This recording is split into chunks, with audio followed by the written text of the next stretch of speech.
going to have a look at some knife skills in this video. So the two main knives that you have in your kitchen are a big chef's knife and a paring knife. We're going to use the chef's knife to chop up this onion. When you have an onion, you find that it has a papery stalk end and then a root end. We're going to keep the root end on all the time because it's this that holds it together. So lots of people will start chopping an onion and cut both ends off, and then you find as you start chopping, all the onion falls apart. So we're going to leave this root end, and I'm going to show you what to do. So the first thing we're going to do is take our papery stalk end off, get rid of it.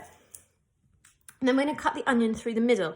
So whenever you're chopping anything, the sooner you can get a flat surface, the better, because then it's nice and sturdy to chop on, rather than trying to cut something that's round that's going to wobble.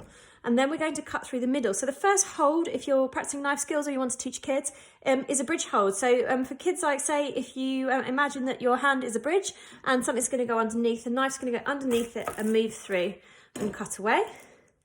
And then we've got our two halves. So I'm going to peel the whole of the top half of the top layer of the onion off.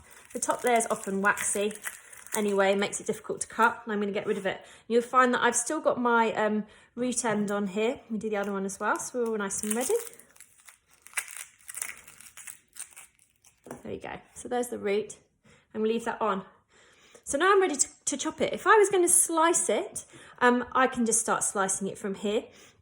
When you're cutting, you want your knife to be really nice and sharp. The sharper the knife, the easier you're going to find the job to do.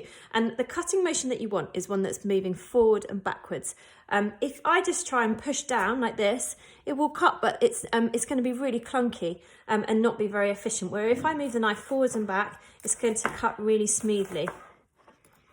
The other thing I wanted to look at was to show you the hold. So the second hold that you really want to practice is a claw hold. So what you want to do is tuck your fingernails underneath your knuckles and have them on the vegetable that you're cutting. So the knife moves up and down your knuckles, and you'll find it's on a slight angle, which is great because if it slips, it's going to move away from your fingers. If you're chopping things and finding you're getting fingernails in, it's because you find that your fingers are moving forward. So make sure they're tucked away, and then the knife just again moves forwards and back in a really simple motion.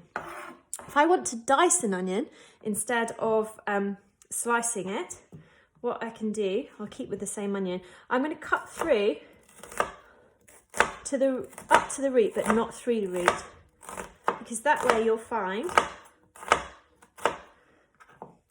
that it still all holds together. Now, if I cut that end off as well, as I went to dice it, it would all start to fall apart, but now I've got my root is holding it all together. I'm going to cut as far as I can before it starts to splay. Once it becomes a bit difficult, turn it over. You can chop it down and then you can finish it off.